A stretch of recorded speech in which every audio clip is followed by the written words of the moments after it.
नमस्कार, one study यम में आप सभी का स्वागत है। आज हम लोग चालुक्य कला और स्थापत्य के बारे में पढ़ेंगे। चालुक्य कला और स्थापत्य आपके एग्ज़ाम के लिए बहुत ही महत्वपूर्ण है। यहाँ से किसी भी एग्ज़ाम में आपके लिए एक दो क्वेश्चन बन ही जाते हैं इसके स्थापत्य और कला से। ठीक है, आइए हम देखते हैं चालुक्य कला और स्थापत्य में क्या क्या इन मंदिरों को कैसे बनाया जाता था, इनकी क्या क्या विशेषताएं थी। ठीक है, चालुक्य के शासन में कला और स्थापत्य के क्षेत्र में उल्लेखनीय प्रगति हुई। इस समय जैन और बौद्धों के अनुकरण पर हिंदू देवताओं के लिए पर्वत और गुफाओं को काटकर मंदिर बनाए जाने लगे। ठीक है, जैसे बौद्धों और जैनों के जो मंदिर होते थे उनको पर्वत और गुफाओं को काटकर बनाए जाते थे, उन्हीं का अनुकरण करके हिंदू देवताओं के भी मंदिर पर्वतों और गुफाओं को काटकर बनाए जाने लगे। चालुक्य मंदिरों के उत्कृष्ट नमूने कहाँ से मिले हैं? आपके बादामी से मिले हैं, ऐहोल से मिले हैं, पतडकल से मिले हैं। ठीक है, आइए आज हम देखते हैं बादामी में कौन कौन से मंदिर महत्वपूर्ण हैं, वहाँ किस प्रकार मंदिरों को बनाया जाता था। बादामी में पाषाण को काटकर चार स्तंभ युक्त मंडप बनाए गए। बादामी में पाषाण को काटकर 4 स्तंभ युक्त मंडप बनाए गए। इनमें 3 हिंदू एक जैन धर्म संबंधित हैं। 3 हिंदू एक जैन धर्म से संबंधित है।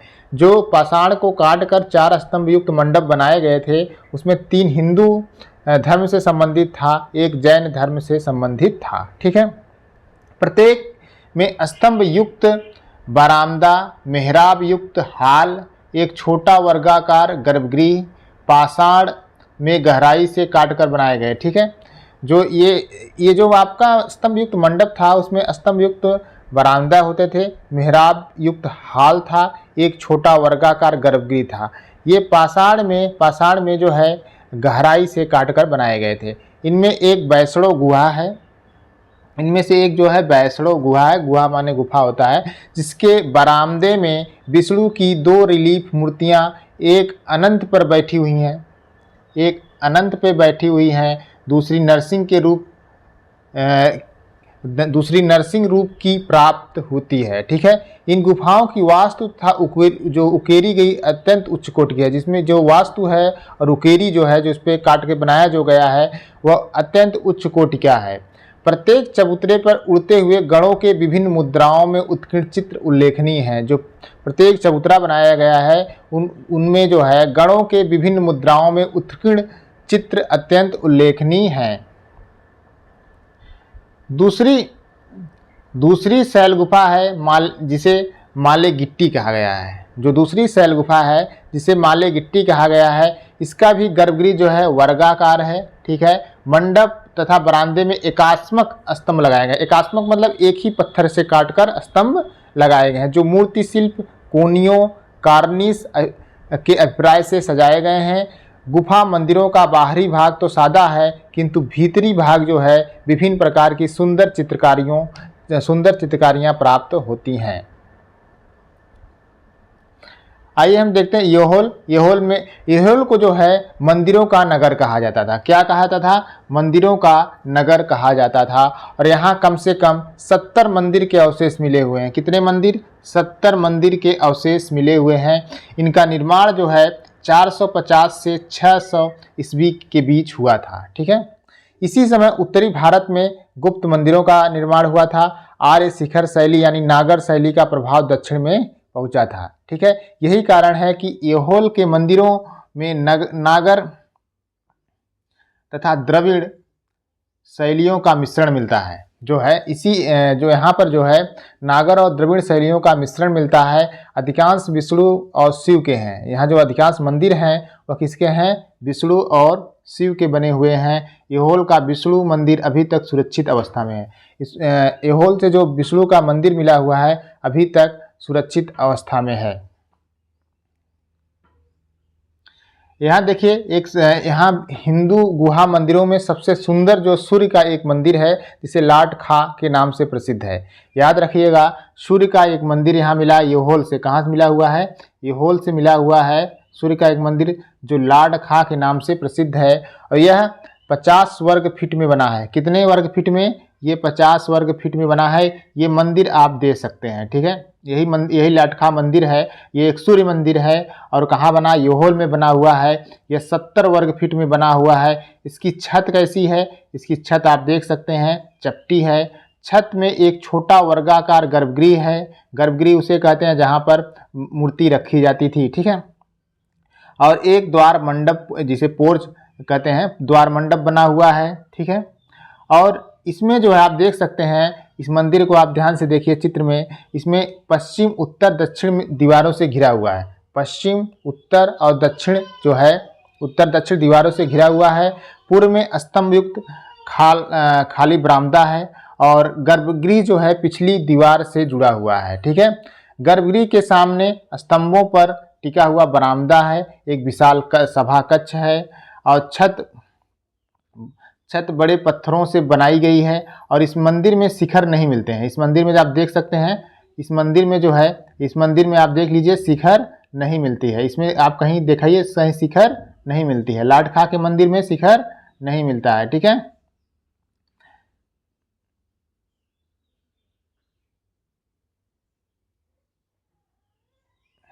और पर्सी ब्राउन का विचार है, पर्सी ब्राउन का विचार है कि मूलतः यह विशाल सभा मंडप रहा होगा, जिसे बाद में मंदिर का रूप दे दिया गया।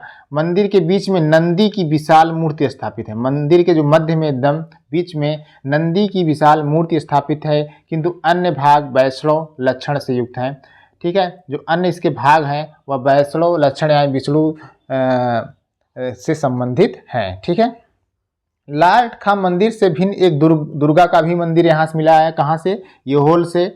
और जो 60 गुणे 36 फीट के आकार का है, यानी 60 फीट लंबा है और 36 फीट चौड़ा है। इसका निर्माण जो है लाड खां के एक शताब्दी बाद हुआ था, यानी 100 साल बाद हुआ था।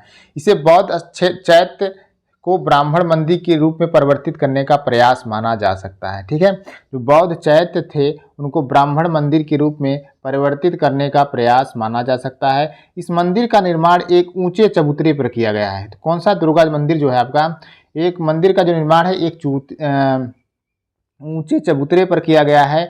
चिपटी छत जमीन से 30 फीट ऊंची है। इसकी जो छत है जमीन से 30 फीट ऊंची है। गर्भगृह के ऊपर शिखर है। देखिए, आप लाड खां के मंदिर में शिखर नहीं पाते हैं, लेकिन दुर्गा के मंदिर में क्या है, इसमें शिखर है, ठीक है। इसमें शिखर बनाया गया है। और बरामदा में प्रदक्षिणा पथ है।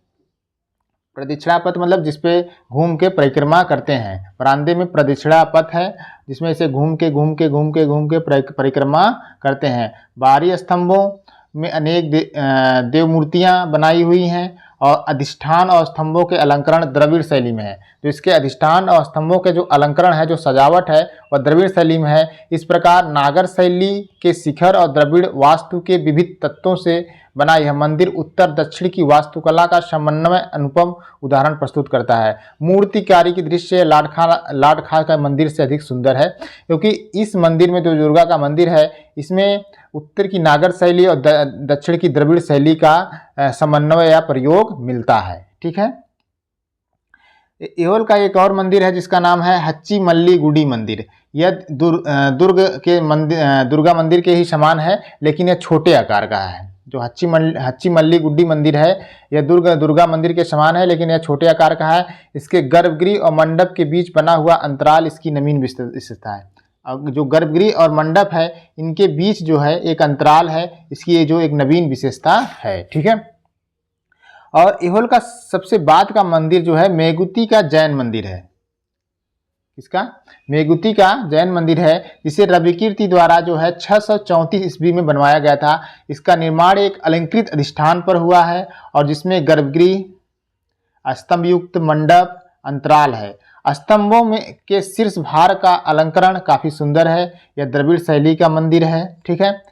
जो मेगुती जैन मंदिर है द्रविड़ शैली का मंदिर है और इसे भूमि से सीधा ऊपर ढांचा खड़ा करके बनाया गया है और मंदिर प्रवेश के लिए मुखमंडप बनाया गया है। दुर्भाग्यवश इसकी रचना अधूरी रह गई थी।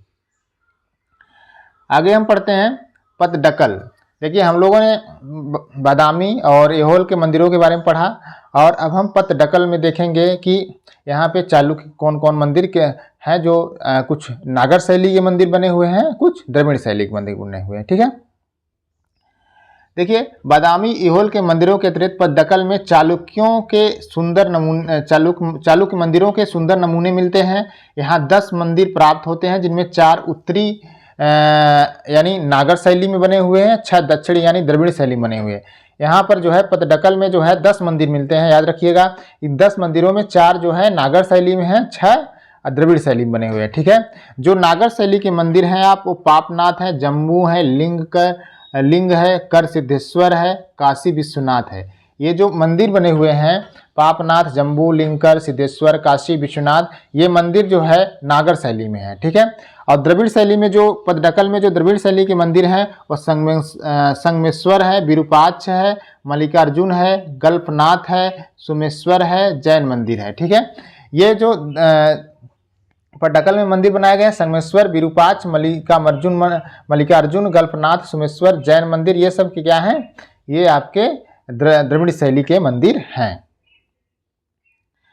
उत्तरी शैली में बना पापनाथ का मंदिर और दक्षिणी शैली में बना विरूपाक्ष का मंदिर, संगमेश्वर मंदिर विशेष रूप से उल्लेखनीय है। जो पापनाथ का मंदिर है और जो नागर शैली में बना हुआ है, और विरूपाक्ष जो संगमेश्वर मंदिर है जो आपका द्रविड़ शैली में बना हुआ है, ये बहुत ही महत्वपूर्ण मंदिर हैं चालुक्य वंश के।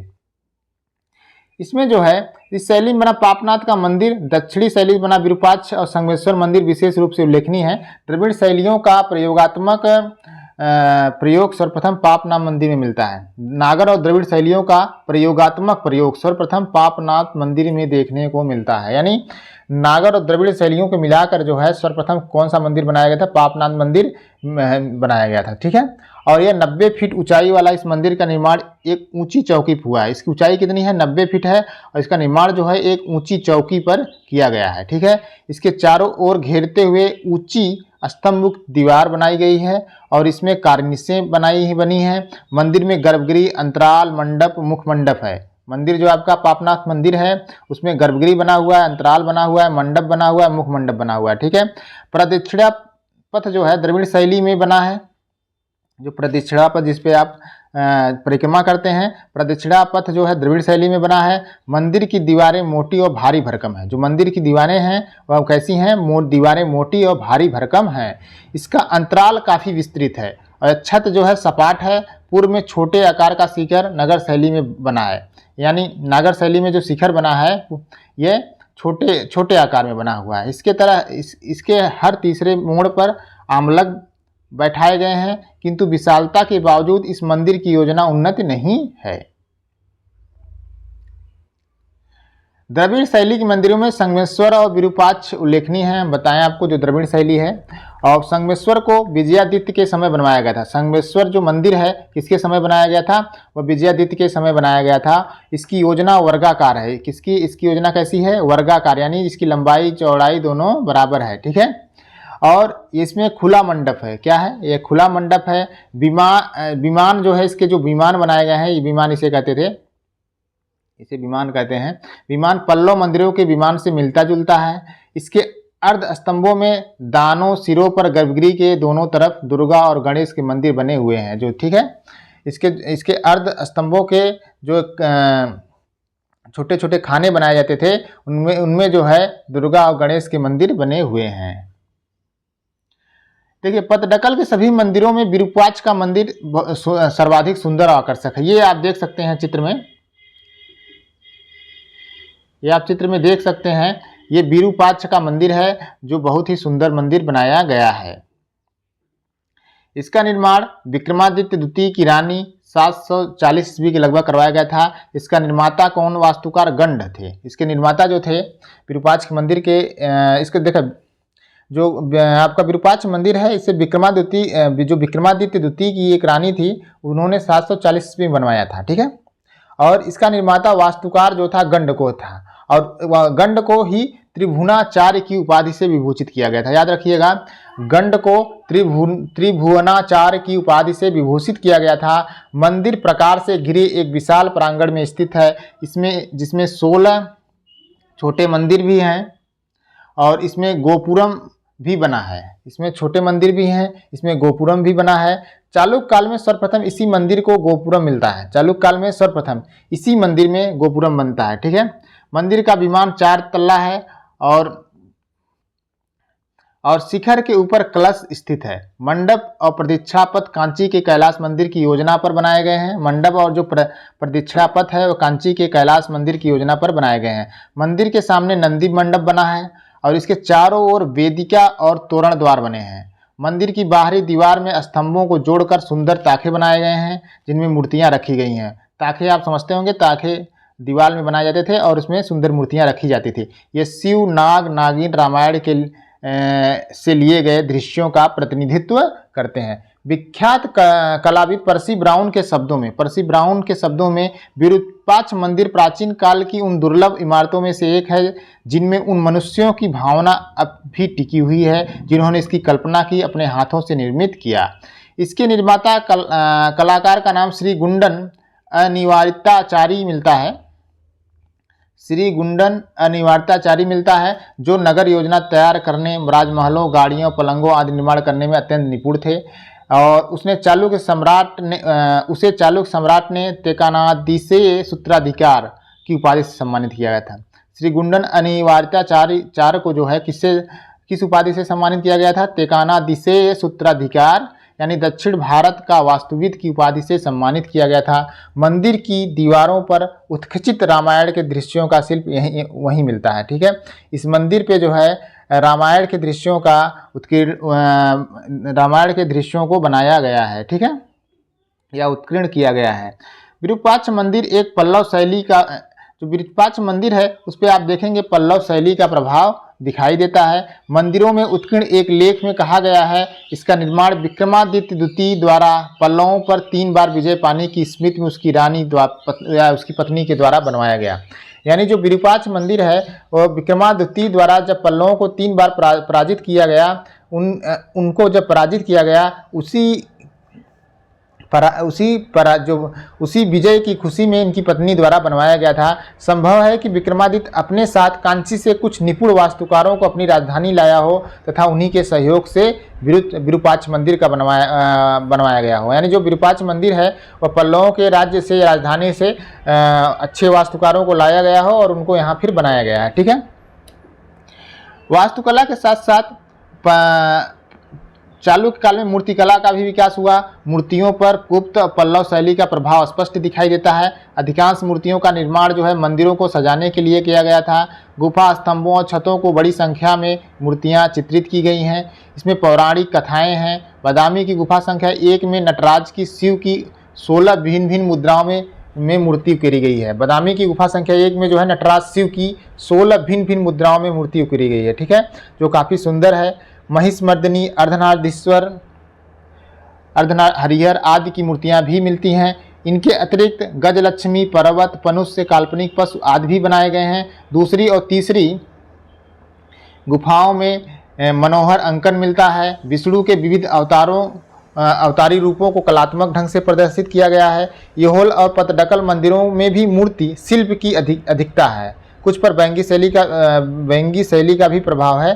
संगमेश्वर मंदिर में विष्णु, शिव आदि की मूर्तियां मिलती हैं। विरूपाक्ष मंदिर का मूर्ति शिल्प जो है अद्वितीय है। यहाँ शिव, ब्रह्मा, विष्णु की मूर्तियां अत्यंत सुंदर और कलात्मक ढंग से बनाई गई हैं। रामायण के दृश्यों का भी मनोहर अंकन हुआ है, यानी रामायण के दृश्यों का भी यहाँ अंकन किया गया है।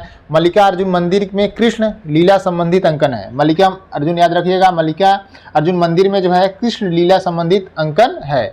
अजंता एलोरा दोनों ही चालुक्यों के राज्य में विद्यमान थी। अजंता एलोरा जो है दोनों ही चालुक्यों के राज्य में विद्यमान थी। संभवतः यहाँ की कुछ गुफाएं इसी काल की हैं। अजंता के एक गुफा चित्र में पुलकेशिन द्वितीय को संभवतः फारसी दूत मंडल का स्वागत करते हुए दिखाया गया है।